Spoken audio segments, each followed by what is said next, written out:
Hello friends, so in this video we are solving the paper of Delhi University Financial Literacy question paper जो कि आपका वैक में है। तो ये DU के वैक में फाइनेंशियल लिटरेसी एक सब्जेक्ट है, फाइनेंशियल लिटरेसी, दैट उसका हम लोग question paper we are solving, ताकि अभी हम अगर आप हमारी पहले की भी वीडियोस देखेंगे तो उसमें पास्ट ईयर के जितने भी फाइनेंशियल लिटरेसी के क्वेश्चंस आए हैं वी हैव सॉल्व्ड। तो अगर आप ये वीडियोस देख लेते हैं मोर और लेस वही सेम क्वेश्चंस फिर आएंगे, तो आपके एग्जाम्स में जो प्रिपरेशन है वो बेटर होगी। तो बेसिकली हम जितने भी पास्ट ईयर के पेपर्स हैं दैट वी आर सॉल्विंग। तो ये फाइनेंशियल लिटरेसी जो वैक है ये आपका सेमेस्टर 4 में भी है, सेमेस्टर 2 में भी है, सेमेस्टर 1 में भी है, बट सबका सिलेबस एक ही है। ठीक है, तो अगर आप 6-7 पास्ट ईयर के पेपर सॉल्व कर लेते हैं देन इनफ आपके पास कंटेंट है कि आप आराम से ये पेपर वैक का सॉल्व कर लेंगे। सिर्फ सिंपल पेपर है, 30 मार्क्स का पेपर है, आपको 3 क्वेश्चन सिर्फ करने हैं और मोर और लेस सेम ही क्वेश्चंस हर बार आते हैं। एक आपका टैक्स रिजीम पे आता है, जो पहला क्वेश्चन होता है वो शॉर्ट नोट्स का होता है और बाकी 10 मार्क्स का एक क्वेश्चन और होता है। तो उतना ये डिफिकल्ट नहीं है, बट अगर इसीलिए ये वीडियो सीरीज हम लोग बना रहे हैं फाइनेंशियल लिटरेसी की कि अगर आपने 5-6 पास्ट ईयर के papers if you solve then automatically आपका प्रिपरेशन अच्छा हो जाएगा। तो इसको सॉल्व करते हैं। ये जो पेपर है आपका इट इज ऑफ 2023 का ये पेपर है, सेमेस्टर 1 का। ऑलराइट, तो इसको भी सॉल्व कर लेते हैं। इसमें पहला question will always be a short note and it is mandatory also to do. तो इसमें 3 शॉर्ट नोट्स दिए रहते हैं, उनमें से किसी 2 को आपको करना है, तो 5 मार्क्स ईच होते हैं। Alright, so the first question is internet banking, Ponzi schemes and importance of diversification in risk management. तो ये आपके क्वेश्चंस हैं। ऑलराइट, सो इसके हम लोग नोट्स देख लेते हैं। तो देखिए इंटरनेट बैंकिंग क्या होता है। ये नेट बैंकिंग होता है कि आप घर बैठे बिना बैंक के फिजिकल ब्रांच गए हुए you can do all the banking activities. तो इसमें आपका जो कॉस्ट है बैंक जाने का, फिजिकल बैंक जाने का, और जो टाइम है सब बचता है, ये कन्वीनियंट है। और अब सारी बैंकिंग फैसिलिटीज आप घर बैठे नेट बैंकिंग के थ्रू कर सकते हैं। So it is very popular as well. Alright, इसका नोट्स देख लेते हैं। सो पहला क्वेश्चन था इंटरनेट बैंकिंग, दूसरा शॉर्ट नोट था पॉन्जी स्कीम्स और तीसरा शॉर्ट नोट था diversification, importance of diversification in risk management. तो पहला देखते हैं इंटरनेट बैंकिंग। तो what is this internet banking? ठीक है, इंटरनेट बैंकिंग का हम लोग पहला क्वेश्चन देखते हैं। इंटरनेट बैंकिंग क्या करता है? It allows customer to access their bank accounts and perform financial transactions online, eliminating the need for physical branch to visit. आपको फिजिकल ब्रांच नहीं जाने की जरूरत है, घर बैठे आप सारी banking activities you can do. ठीक है, अब इसको आपको सिक्योर भी बनाना पड़ेगा। It will rely on secure log in credential, आपका एक कस्टमर आईडी और पासवर्ड होगा, and it will include additional security by two factor authentication. तो एक ओटीपी आएगी। ठीक है, तो ये एक एडिशनल सिक्योरिटी है। ऑलराइट, फिर अवेलेबिलिटी, ये आपका 24/7 है। एक फ्लेक्सिबिलिटी आपके पास, ये कन्वीनियंट है कस्टमर्स के लिए। Customers can access their account from any device with an internet connection. बस आपके पास एक इंटरनेट कनेक्शन होना चाहिए और कहीं भी बैठे आप अपनी banking activities you can do, you can transfer funds, you can do a lot of things. तो क्या क्या सर्विसेज हैं? सबसे पहला तो फंड ट्रांसफर, वो किसी अकाउंट में करना है, फंड अगर ट्रांसफर करना है बैंक जाने की जरूरत नहीं है। आप नेफ्ट, आरटीजीएस, आईएमपीएस एकदम इमीडिएट होता है, या UPI, you can transfer fund by any of the way. Alright, bill payments के लिए also you can pay electricity bill etcetera, अपना क्रेडिट कार्ड का bill if you have you can pay. ठीक है, जो भी रिकरिंग पेमेंट्स है आपकी that you can pay online. फिर आपका एक account statement also you can see कि कितना पैसे की इनकम आई थी, कितना पैसा कहाँ कहाँ खर्चा हुआ, किस टाइम पे खर्चा हुआ, दैट अकाउंट स्टेटमेंट भी आपको आराम से ऑनलाइन मिल जाएगा। अकाउंट मैनेजमेंट, अपना अकाउंट बैलेंस देखना, tracking transaction, managing credit card, loan accounts etcetera. ठीक है, तो ये इसके बहुत एडवांटेजेस हैं। देखिए, इसका कन्वीनियंट है, इफेक्टिवनेस है, customer can access their account and conduct transaction from anywhere at any time. ये कॉस्ट इफेक्टिव, आपको बैंक जाने की जरूरत नहीं, आपका जो ट्रैवलिंग कॉस्ट है, टाइम है, वो बच रहा है। टाइम सेविंग है, एक्सेसिबिलिटी है, सिक्योरिटी भी है, पासवर्ड है, लॉगिन आईडी है, टू वे ऑथेंटिकेशन भी है। सो इतना अगर आप पॉइंट्स लिखते हैं, इसके एडवांटेजेस ये है क्या? Internet banking is known as online banking which is convenient way to conduct financial transaction and manage bank accounts remotely via internet। ठीक है, तो fund transfer, bill payment, account balance check, statement access, ये सब आप कर सकते हैं via internet banking. तो अगर आप इतना लिख देते हैं, it will be more than enough, ठीक है, फॉर 5 मार्क्स। अब आपका है सेकंड नोट्स था, शॉर्ट नोट्स था, पॉन्जी स्कीम। तो देखिए पॉन्जी स्कीम एक ढंग का फाइनेंशियल फ्रॉड है, ठीक है। तो इसमें क्या करते हैं, इस फाइनेंशियल फ्रॉड में पहले के इन्वेस्टर को, अर्ली इन्वेस्टर्स को जो रिटर्न मिलता है वो नए इन्वेस्टर से कैपिटल लेके मिलता है। तो पहले जो इन्वेस्टर्स ने पैसा दिया था उनको रिटर्न कैसे दे रहे हैं, नए इन्वेस्टर्स को खोज रहे हैं, उनसे पैसा लेके हम पहले वालों को दे रहे हैं। ऐसा नहीं कि पहले के इन्वेस्टर्स के पैसे को हमने कहीं लेजिटिमेट बिजनेस में लगाया हो, ऐसा कुछ भी नहीं। तो ये एक फ्रॉडुलेंट स्कीम है, ये तभी तक चल पाएगी जब तक आपको नए इन्वेस्टर्स मिल रहे हैं। जिस दिन आपको नए इन्वेस्टर्स नहीं मिलेंगे, तो जो भी पिरामिड में आखिरी में रहेंगे उन सबका पैसा जा चुका रहेगा। जैसे अगर मान लीजिए पूरी पिरामिड है, तो इसमें जो पहले के पहले ये इतने इन्वेस्टर्स थे, फिर और इन्वेस्टर्स बढ़ गए, फिर और बढ़ गए और बढ़ गए और बढ़ गए। जब तक आपका नया पिरामिड का बेस बड़ा हो रहा है, आप पहले वालों को पैसा दे पाएंगे। अगर आपको इससे भी बड़ा बेस बन गया तो आप इसको पैसा दे देंगे, फिर इसको दे देंगे, इसको दे देंगे। बट जो आखिरी बेस है, अब इसके बाद मान लीजिए कोई और बेस नहीं मिला, बड़ा ये बेस का सारा पैसा डूब जाए, ठीक है, इनको रिटर्न ही नहीं मिल पाएगा। ऑल राइट, तो ये आपका है। तो पॉन्जी स्कीम क्या है, Ponzi scheme is a type of investment fraud, ये फाइनेंशियल इन्वेस्टमेंट फ्रॉड है, where returns are paid to earlier investor using the capital from newer investor rather than from profit earned by operation of legitimate business, ठीक है। अब इसका क्या है, इसके की कैरेक्टरिस्टिक क्या है, कोई भी स्कीम अगर आपको शक भी होना चाहिए, अगर कोई हाई एंड कंसिस्टेंट रिटर्न दे रहा है विद नो रिस्क, भाई अगर आप हाई रिटर्न दे रहे हो तो हाई रिस्क भी होगा, बट यहाँ पे नो रिस्क है। लैक ऑफ ट्रांसपेरेंट इन्फॉर्मेशन की कैसे प्रॉफिट्स आ रहा है, कहाँ पैसा लगा रहे हो, ये यही बोलेंगे कि भाई आप आम खाइए, गुठलियां मत गिनिए।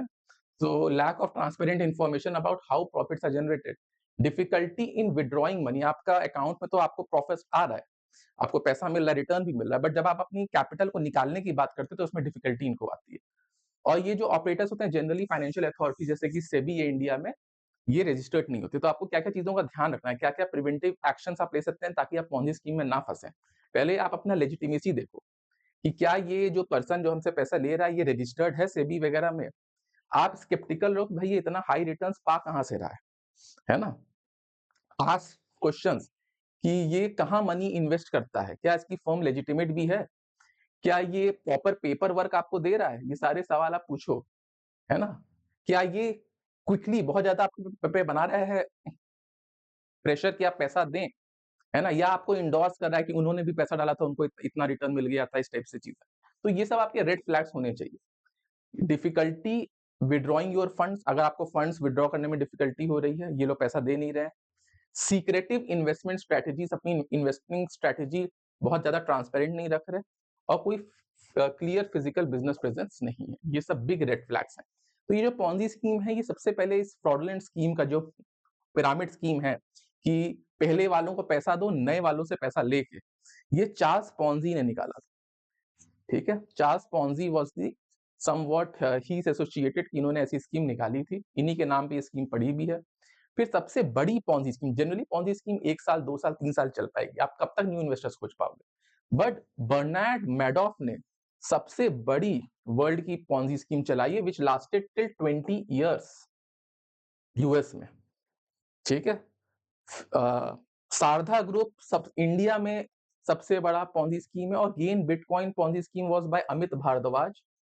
ये आपका बिटकॉइन से रिलेटेड था और 2018 में सीबीआई ने इनको किया अरेस्ट, ईडी का भी रेड पड़ा और बिटकॉइन में ये लोगों को बोल रहे थे कि हम आपको बिटकॉइन देंगे, बट ये कहीं इन्वेस्ट कर नहीं रहे थे, ये भी नए लोगों से पैसा लेके पुराने वालों को दे रहे थे। एंड इन 2023 और 2 ही डाइड आल्सो। सो ये सारे आपके पॉन्जी स्कीम्स पे अगर आप इतना नोट्स लिख देते हैं 5 मार्क्स के लिए मोर देन इनफ है। पॉन्जी स्कीम का क्वेश्चन अक्सर आता है, ठीक है।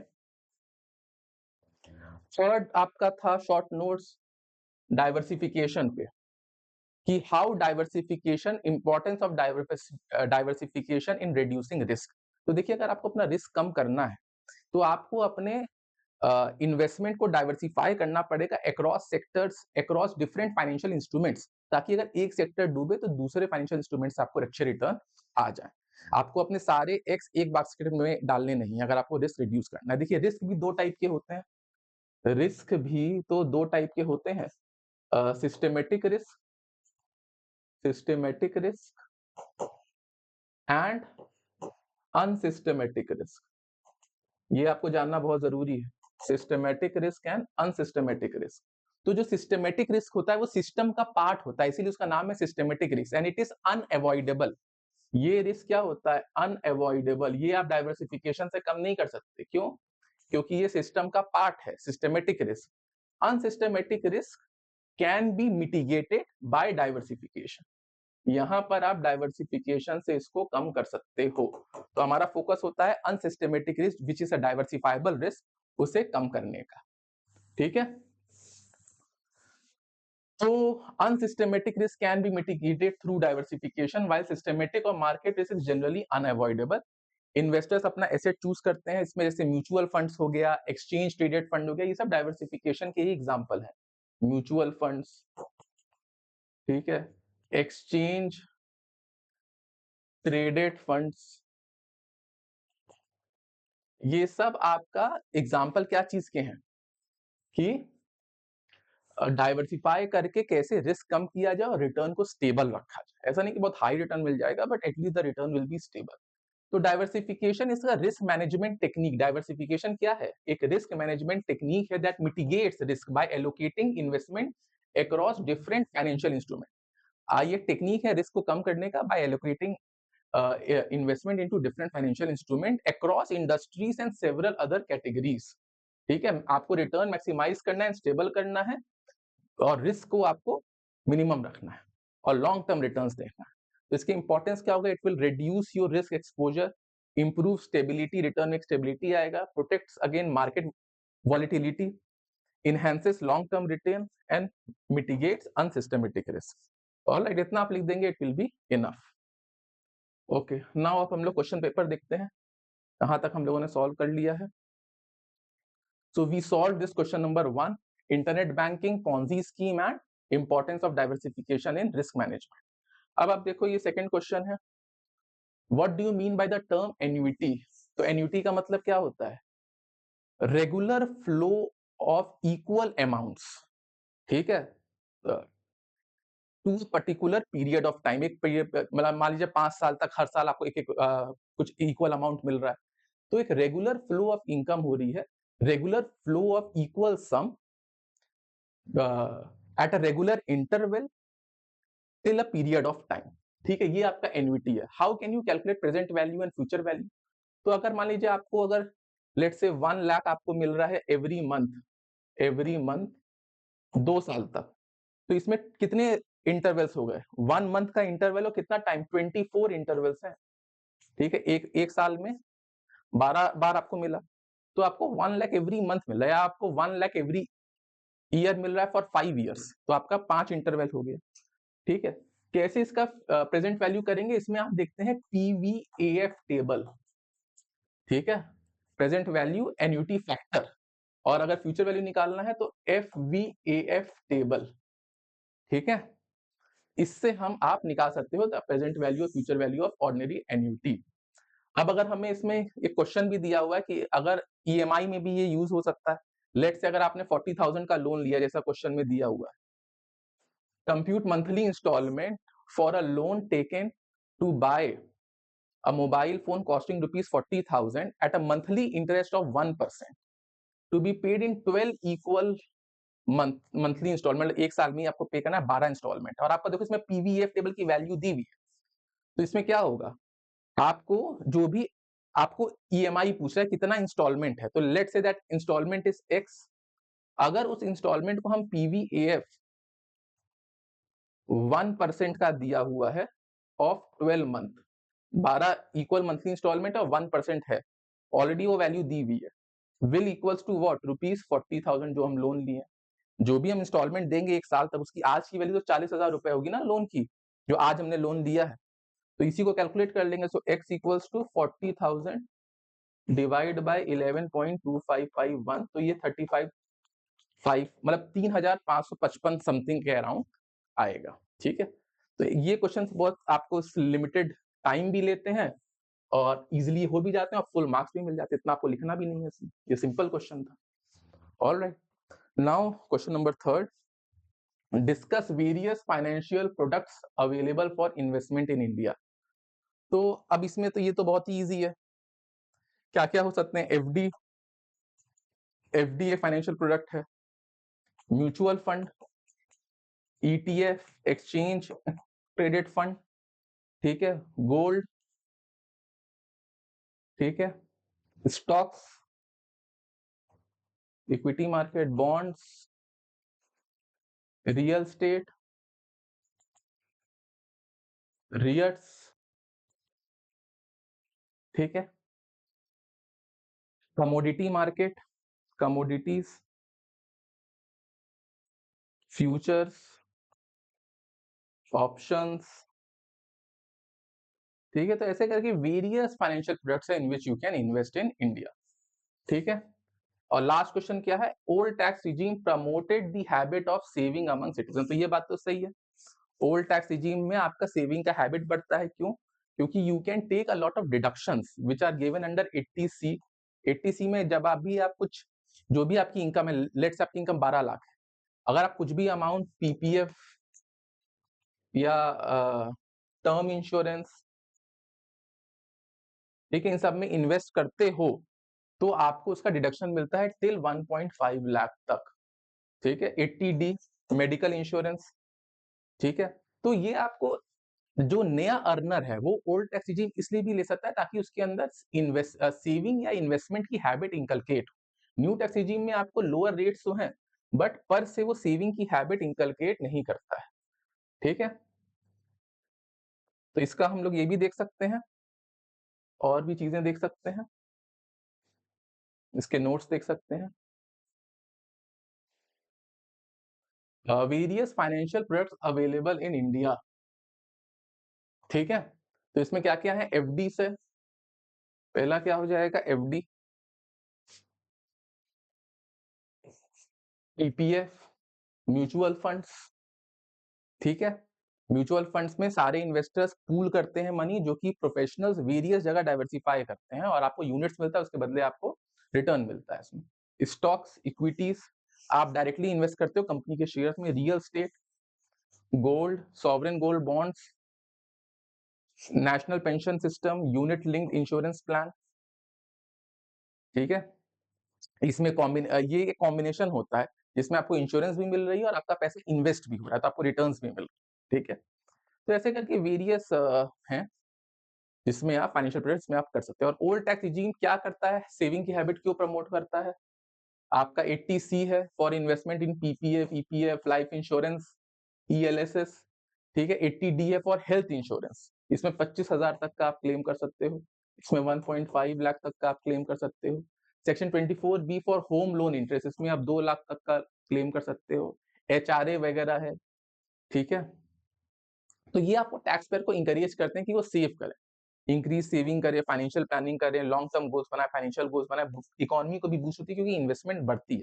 न्यू टैक्स रिजीम में आपका रिड्यूस रेट्स है बट इन्वेस्टमेंट में not increase. Alright, so with this we are at the end of this video. अभी तक हम लोगों ने 3 वीडियो पहले भी बनाई है, ये चौथा वीडियो है। तो अगर आप इतने वीडियो देखोगे, आप देखोगे मोर और लेस क्वेश्चंस रिपीट ही हो रहे हैं और 3 क्वेश्चन मात्र करने हैं आपको। तो अगर आप ये वीडियोस देख के समझ भी लोगे ना, आपका इनफ फाइनेंशियल लिटरेसी के लिए प्रिपरेशन हो जाएगा। So thank you.